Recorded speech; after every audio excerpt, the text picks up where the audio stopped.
پہ جس طرح سے آج کل جو بھی ہو رہا ہے، ابصار عالم صاحب پہ غداری کا مقدمہ بنایا گیا، جس طرح سے براڈ ڈے لائٹ میں وہ جو جن کو اٹھا لیا تھا متی اللہ جان صاحب کو جس طرح سے اٹھا لیا تھا، اور جس طرح سے عرفان صدیقی صاحب کو ہتھکڑیاں لگا کر استاد ہیں، قلم ہے ہاتھ میں، ہتھکڑیاں لگا کر اڈیالہ جیل لے گئے، اور جس طرح سے میر شکیل الرحمان کو جیل میں رکھا ہوا ہے، یہ پاکستان کے لیے کوئی بہت خوبصورت مناظر نہیں ہے. یہ چیزیں ختم ہونی چاہیے. اور میڈیا آج مبارکباد کا مستحق ہے کہ پابندیوں کے باوجود اور ان انسٹرکشنز کے باوجود کہ آپ کو پیمرا سے نوٹسز آئیں گے، پیمرا سے آپ کا چینل بند کر دیا جائے گا، آج تقاریر انہوں نے لائیو دکھائی ہیں.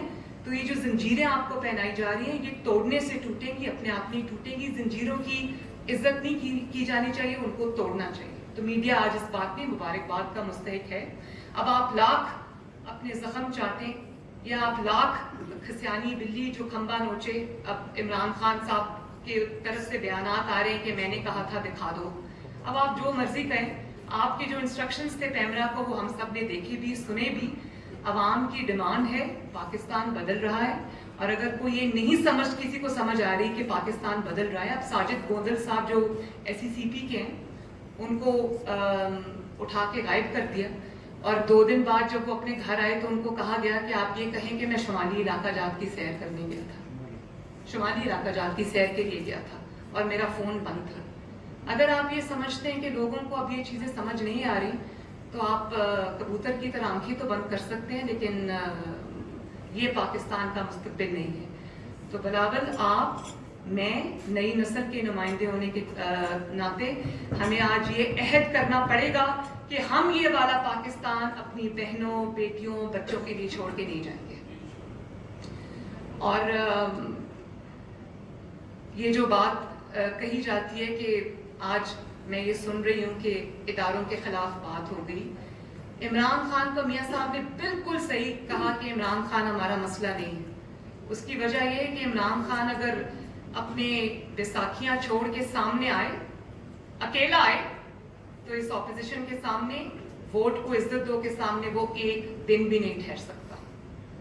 تو وہ اگر بیساکھیوں پہ آتا ہے اور اس کو وہ، اور جس طرح جو سینٹ میں ہوا اور پھر یہ فیٹف پہ جس طرح ہوا، وہ آپ کے لیے کوئی بوسٹ کرنے کا مقام نہیں تھا، وہ کوئی فخر کا مقام نہیں تھا. میں مانتی ہوں کہ اپوزیشن کے اندر بھی بلیک شیپ ہیں، اپوزیشن کے اندر بھی کالی بھیڑیں ہیں جن کا احتساب ہمیں خود کو کرنا چاہیے، اپنی اپنی پارٹیز کو دیکھنا چاہیے. لیکن اس پہ جو فخر کیا جا رہا تھا کہ اپوزیشن ہار گئی اور حکومت جیت گئی، تو یہ دھوکہ بازی جو ہوئی ہے اور یہ جو اس قسم کی حرکتیں ہوئی ہیں، یہ شرم کا مقام ہے، فخر کا مقام نہیں ہے. اور یہ نہ صرف حکومت کے لیے شرم کا مقام ہے، بلکہ جو اس میں شامل ہیں ان کے لیے بھی یہ شرم کا مقام ہے. اور بطور پاکستانی، پاکستان اسلامی جمہوریہ پاکستان ہے، اس کے لیے تو یہ تو فیصلہ کرنا پڑے گا نئی نسل کو بھی. میں اس فورم کے تھرو پاکستان کی نئی نسل سے مخاطب ہوں. میں ان کو یہ ریکویسٹ کروں گی کہ آج میاں صاحب کا جو تقریر ہے اس کو کم از کم 3 بار سنیں اور دیکھیں کہ اس پہ کس کس چیز کی تشخیص کی گئی ہے اور کیا اس کا علاج ہے، اس کو دیکھیں. ورنہ ہم نے جو آزادی، میں اپنے ملک کے بچوں سے، بہنوں سے، بیٹیوں سے یہ بات کہنا چاہتی ہوں کہ ہم نے آزادی اس لیے حاصل نہیں کی تھی انگریز سے کہ آپ اگر کوئی حق اور سچ کی، آئین اور قانون کی بات کرتے ہیں تو رات کو ویگو ڈالے آپ کو آ کے اٹھا کے لے جاتے ہیں. کی تہذیب ختم ہونی چاہیے. اگر کوئی قابل احترام ہے، ادارے سب قابل احترام ہیں اگر وہ اپنی حدود میں رہ کے کام کرتے ہیں، سب قابل احترام ہیں. لیکن اگر کوئی ادارہ سب سے زیادہ قابل احترام ہے تو وہ پارلیمنٹ ہے. اگر کوئی لوگ سب سے زیادہ پاکستان کے اندر قابل احترام ہیں تو وہ عوام کے ریپرزینٹیٹیوز ہیں. لیکن میں نئی نسل کو یہ کہنا چاہتی ہوں کہ آپ کو کیا یہ منظور ہے کہ آپ کے جو پالیٹیشنز ہیں، آپ کے جو نمائندے ہیں جو آپ کو ریپرزینٹ کرتے ہیں، ان کو اس طرح سے تضحیک کا نشانہ بنایا جائے، ان کی کیریکٹر اسیسینیشن کی جائے، ان کی نسلیں جیلوں میں رلیں، ان کو پھانسیاں ہوں، ان کو جلاوطنی ہو، وہ بیمار ہیں اور وہ باہر اگر علاج کے لیے گئے ہیں، آپ نے خود بھیجا ہے اور آپ پیچھے سے ان کا تمسخر اڑائیں اور اس طرح کی بات کریں، تو یہ بات جو ہے وہ ناقابل برداشت ہے. یہ پاکستان ہم اپنے بچوں کے لیے چھوڑ کے نہیں جانا چاہتے. کی طرف سے بیانات آ رہے ہیں کہ میں نے کہا تھا دکھا دو. اب آپ جو مرضی کہیں, آپ کی جو انسٹرکشنز تھے کیمرہ کو وہ ہم سب نے دیکھے بھی سنے بھی.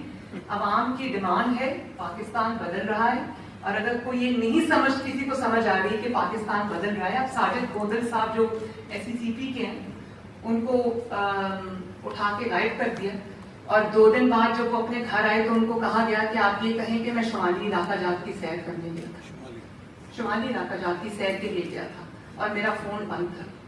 اگر آپ یہ سمجھتے ہیں کہ لوگوں کو اب یہ چیزیں سمجھ نہیں آ رہی تو آپ کبوتر کی طرح کہنا چاہتی ہوں کہ پاکستان کو اس نسل کی قربانیوں کا ثمر ابھی تک نہیں ملا. ہم ابھی تک اس پاکستان میں بیٹھے ہوئے ہیں, ہم ابھی تک اس پاکستان کے لیے کوشش کر رہے ہیں جس پاکستان میں قاضی فائز عیسیٰ اگر اور جو جسٹس شوکت صدیقی صاحب ہیں ان جیسے آئین اور قانون کے پر چلنے والے ججز کو تضحیک کا نشانہ بنایا جاتا ہے. ان کی وائف جو سرینا عیسیٰ ہیں وہ لاٹھیاں ٹیکتے ہوئے جب کورٹ کے چکر لگاتی ہیں, FBI کے چکر لگاتی ہیں, تو ان کی تضحیک کی جاتی ہے. اور ایز اپوز ٹو دیٹ جب عاصم سلیم باجوہ صاحب کے ہوش اڑا دینے والے ثبوت سامنے آتے ہیں اور تو ان کو آرام سے ایک صفحے کی کلیریفیکیشن ایشو کر کے ان کو NRO مل جاتا ہے. اور ان کے بچے 25 سال کے ہیں, 30 سال کے, وہ ان پہ ڈیپینڈنٹ نہیں ہیں. لیکن سیاستدانوں کے بچے, نواز شریف صاحب کے بچے, زرداری صاحب کے بچے, باقی جو بھی مقدمات جھیل رہے ہیں ان سب کے 50 سال کے بچے بھی ہیں انڈیپینڈنٹ میں, وہ اپنے والد پہ ڈیپینڈنٹ ہے. تو یہ جو ایک ڈسکریمنیشن ہے یہ اب نہیں ہونی چاہیے, اس پہ آواز اٹھانی چاہیے. میڈیا کو جس طرح سے نشانہ بنایا جا رہا ہے, جس طرح سے جوڈیشری کو نشانہ بنایا جا رہا ہے, کسی نے بڑی اچھی بات کی یہاں پہ, اویس نورانی صاحب نے کہا کہ ثاقب نثار صاحب ذمہ دار ہیں. تو جوڈیشری کے اوپر جتنا برا وقت آیا ہے میں سمجھتی ہوں کہ سیاستدانوں سے زیادہ برا وقت ان پہ ہے. سیاستدان تو بیانات دیتے ہیں, اسٹرگل کرتے ہیں, لڑتے ہیں, سامنے آتے ہیں, لیکن ان کی آرڈیل کا جو اندازہ ہے وہ آپ اس بات سے لگا لیں کہ جب قاضی فائز عیسیٰ صاحب کا ریفرنس ہونا جا رہا تھا سپریم جوڈیشل کاؤنسل میں, تو ایک جج صاحب نے, بڑے معزز جج صاحب ہیں, انہوں نے کہا کہ آپ نے ہمارے لیے بھی ہماری چیزیں بھی درازوں میں رکھی ہوتی ہیں اور وقت ضرورت پڑنے پہ آپ وہ چیزیں درازوں سے نکالتے ہیں اور پھر بلیک میلنگ کرتے ہیں. ارشد ملک صاحب کا کیس آپ کے سامنے ہے کہ ارشد ملک صاحب کو کس طرح اس نے اعتراف کیا کہ مجھ سے بلیک میلنگ کر کے میاں صاحب کے خلاف فیصلہ دیا گیا, میرے سے